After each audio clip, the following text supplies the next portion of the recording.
Hey, what's up, everybody? It is Mark with My Front Range Living, and we are back this week with an updated video on renting versus buying, and we're going to get started right now.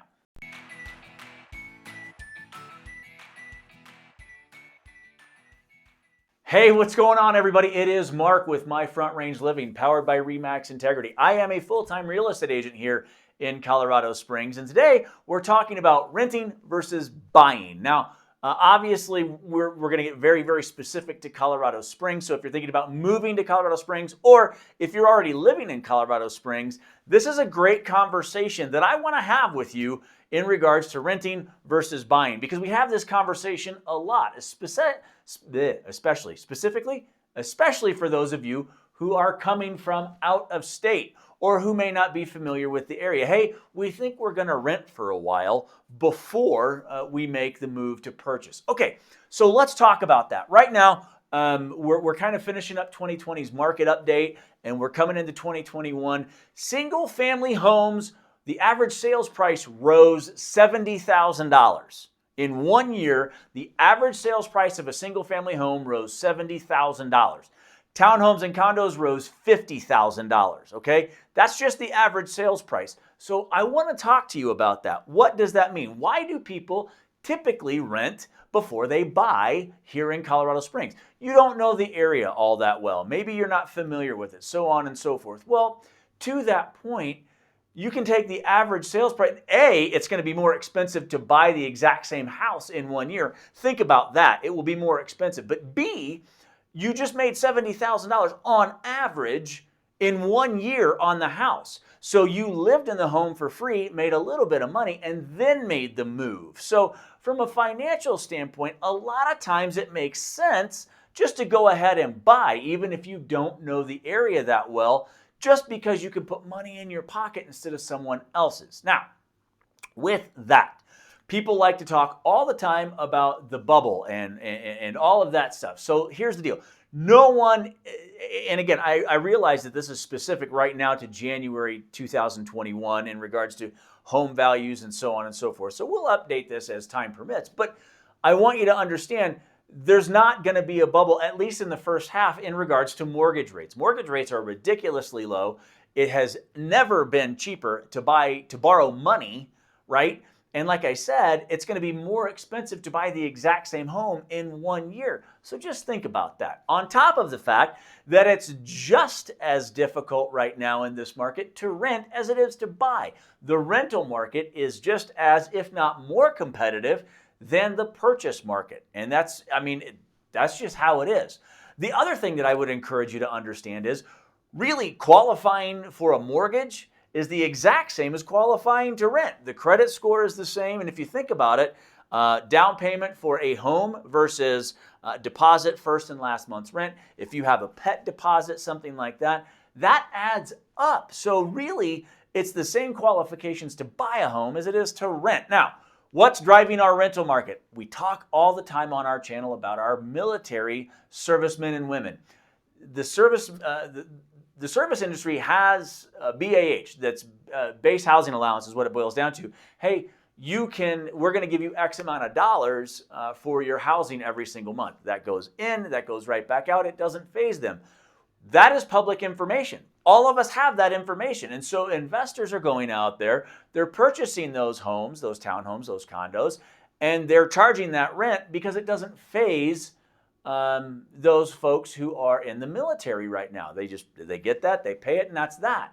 So that's what's driving our rental market right now. So let's just give you an example. Let's a $300,000 townhome. Okay, $300,000. You put $3,000 down, which is very doable right now. Absolutely, 1% down counts as a down payment. With the current rates at, let's say, 2.5%, which is right in that sweet spot, but 2.5%, your payment is going to be $1,563 a month. That does not include the association fee, but $300,000 townhome, $1,563 a month. I guarantee you, in that exact same townhome, you're going to pay more in rent than that. Okay, so let's look at a $430,000 single-family home. You put $5,000 down. Again, 1.2%, just over 1%, and you get that 2.5% interest rate. That's a $2,100 monthly payment. Again, you're going to end up paying about the same, if not more, in rent for that exact same house. And in 1 year, like we talked about, it's going to be worth $50,000 to $70,000 more at the current market averages. So even if you're only thinking about it for a year, a lot of times it makes more financial sense for a lot of people. Go ahead and buy. So when we talk about the bubble, everybody's like, oh, the rates are going to be crazy. And when the bubble bursts and blah, A, not for the foreseeable future. But B, let's just go this route. $450,000 at 3% is an $1,897 a month payment, okay? So let's just say $1,900 for a $450,000 house. Even if rates go up 2.5% and you buy a $375,000 house. So the market tanks, my house isn't worth $450,000 anymore, it's worth $375,000, and I have to pay 5.5% interest. Your mortgage is $2,189.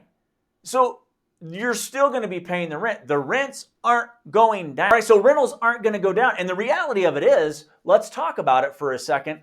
Inventory is tight as it is, right? So people are moving to Colorado Springs. It's a lifestyle choice now, especially in the year of the pandemic. We have seen that people are moving for a lifestyle choice because they can work anywhere in the country that they want to and work remotely. They can log in remotely. So people are flooding our market. Well, there aren't enough houses to sustain that, right? So what does that mean? Rentals aren't going away. Prices continue to go up because there's not enough inventory. Inventory remains very, very lean here in Colorado Springs. So even over the next year, that means that your house is going to continue to grow in value. Simply like we talk about new builds now. New builds, people are moving into their brand new home with equity because the house they signed a contract on 6 to 8 months ago is now worth $20,000 to $30,000 more. The builders are selling that exact same house 2 streets over for $20,000 to $30,000 more. So you're moving into a brand new home with equity. So inventory continues to dramatically impact whether or not it's a good time to rent or buy based solely on the value of the home. So really, I mean, truly, as you make the move to Colorado Springs, and I totally appreciate moving somewhere new. I'm from East Central Illinois. Y'all know that. So we moved here and we didn't know the first thing. Right now, it may not make sense to rent before you buy. It may make sense, hey, let's buy a house and then we'll really start looking. I know that gets super convoluted and we would love to answer questions for you specifically regarding your specific case. I know that it differs all over the place and we want to help you out to the best of our ability, just kind of giving you some numbers and food for thought there. If you're thinking about moving to Colorado Springs, you can go down into the video description below and click on the relocation guide download. That's a value-driven service that just gives you a little bit more information about Colorado Springs and some of the different areas that you can rent or buy here in the Springs. That's yours for free. Just click on that link down below. As always, it would mean the world to us if you gave us a thumbs up on today's video and liked today's video. It would mean even more if you went down to the bell and subscribed to our channels. We put out content every single week to help you make Colorado Springs feel like home.